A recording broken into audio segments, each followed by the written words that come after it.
सुरेंद्र जी गुरुग्राम से। राधे राधे महाराज जी।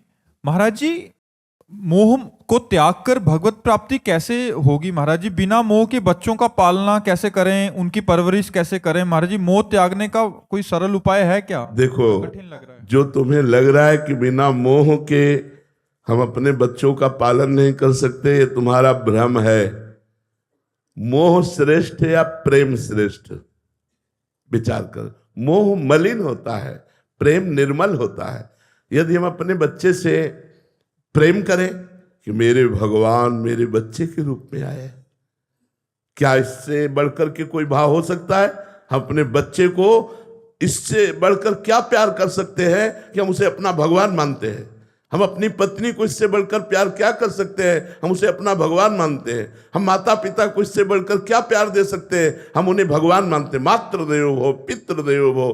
तो हम यदि भगवान की भावना करें तो मोह का नाश हो जाए और भगवत प्रेम हो जाए। सब में भगवान विराजमान है। तो मेरे बेटे के रूप में कौन आया है? भगवान ही तो आए हैं। भगवान अगर चले जाएं उनके शरीर से तो उस शरीर को हम जला देते हैं, शरीर को गाड़ देते हैं, शरीर का कोई महत्व नहीं रखते।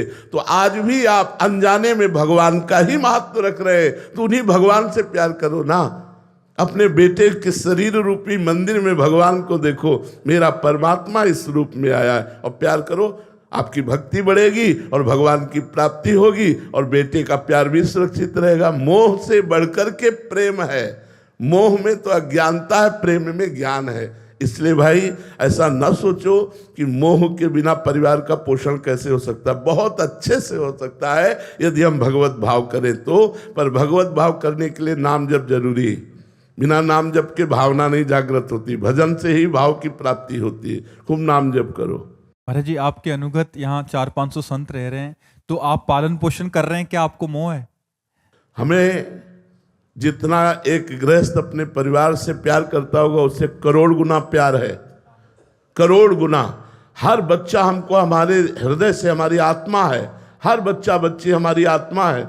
लेकिन हम कभी पास नहीं बैठते, कभी हम ये नहीं कहते, दुलार नहीं करते। लेकिन हृदय से हमारा चिंतन, जैसे कछुआ अपने अंडे को जल में रह कर के चिंतन के द्वारा उसे परिपक्व कर देता है, ऐसे हम चिंतन के द्वारा अपने शिष्य या अपना परिकर या जो जहाँ भी रह रहा है वो चिंतनी शक्ति के द्वारा हम अपनी आत्मा मानते हैं। हम इनको बहुत प्यार करते हैं, पर हम प्रगट में प्यार नहीं करते। महाराज जी, ये तो बहुत बड़ा उदाहरण है कि बिना मोह के इतने जनों का पालन पोषण हो। और हर बच्चा अगर वो ईमानदारी से सत्य मार्ग में लगा है तो उसको अनुभव होगा कि मुझसे बहुत प्यार करते हैं।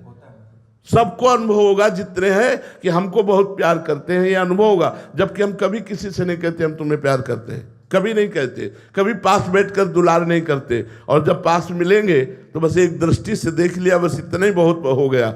लेकिन प्रेम के द्वारा सबका पोषण होता है, मोह के द्वारा नहीं। अच्छा, आप इतने लोग बैठे हो, क्या हमारे प्यारे नहीं हो?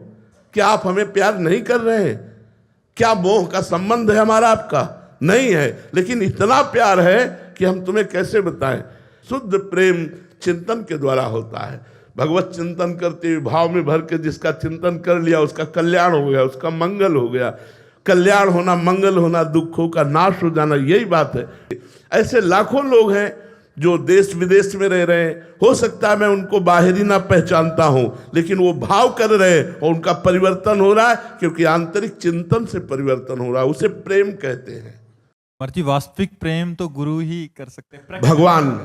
भगवान और गुरु अभेद है, इसलिए हम गुरु जी से भी मानते हैं कि भगवान और गुरु वो सर्वज्ञ हैं, वो अखंड मंडल में व्याप्त हैं। जैसे भगवान ऐसे गुरुदेव। तो वास्तविक प्रेम तो भगवान और गुरुदेव ही करते हैं, और तो सब माया का खेल है, भगवान की आसक्ति का खेल है। सब एक दूसरे की आसक्ति में बंधे हुए पशु पक्षी तक अपने बच्चे से प्रेम करते हैं।